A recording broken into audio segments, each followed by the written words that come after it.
Cha số xây bông bồn nạc nia ngày nay nhom mà thôi bài tàn ạp đó nó bông bồn hay chi từ phố nắng nhom giòn co tàn ạp nắng giờ mà liền tặc ở sạt trắng na bị tặc ở sạt hai bị tọp máu nhom chạm ti đông trống á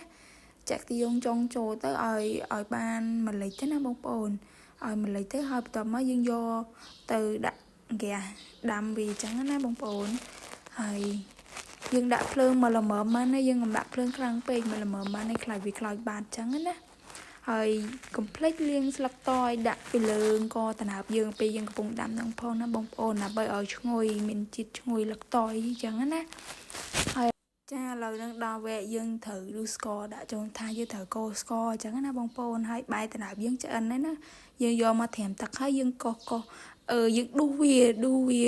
កុំឲ្យវាដោយអាកកបាត់ខើមហ្នឹងណា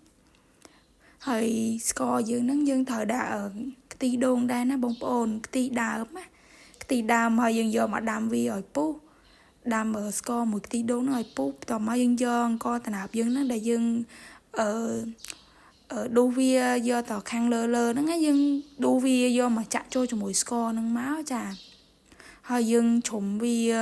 ឲ្យវាចូលល្បាយគ្នាមួយស្ករមួយបាយតាណាប់អញ្ចឹងណាហើយចាយើងដួសធ្វើអញ្ចឹងរហូតមកឲ្យអស់បាយតាណាប់យើងមកយើងកូររហូតឲ្យ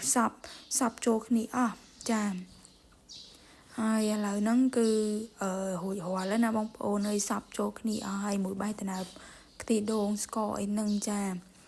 ហើយឥឡូវហ្នឹងឆ្អិនហើយខ្ញុំក៏រៀបចំដាក់ចូលក្នុងថាសអញ្ចឹងណាថាសជ្រុងយើងហ្នឹងហើយយើងដាក់ចូលអស់មកយើងបៀកវាឲ្យស្មើស្អាតជាមួយថាសជ្រុងហ្នឹងណា